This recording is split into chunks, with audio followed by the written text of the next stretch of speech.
It's becoming as routine as an oil change, another major recall by a car manufacturer.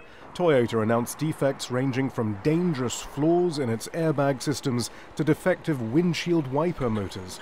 The company says it's not aware of any crashes, fatalities or injuries caused by the problems, and the recalls comply with company policy to disclose safety-related issues promptly.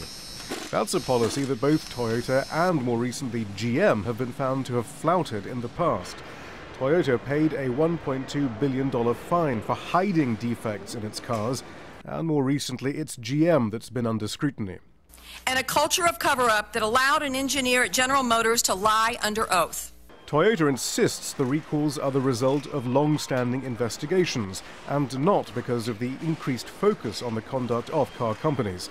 Nonetheless, one U.S. car watchdog says it all follows an historical pattern. The Ford Firestone tire issue in the year 2000, Toyota unintended acceleration about 5 years ago.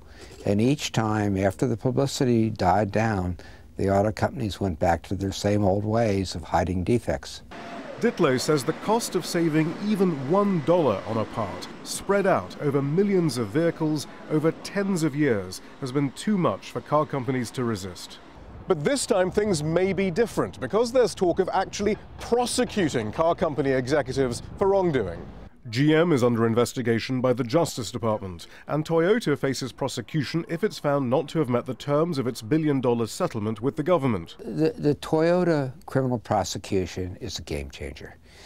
The auto companies now have to fear executives going to jail, and that's going to change behavior over the long term.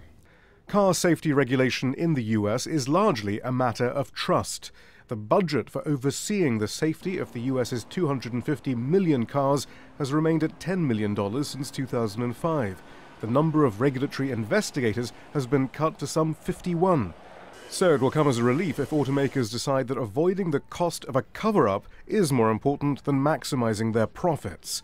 Shihab Ratansi, Al Jazeera, Washington.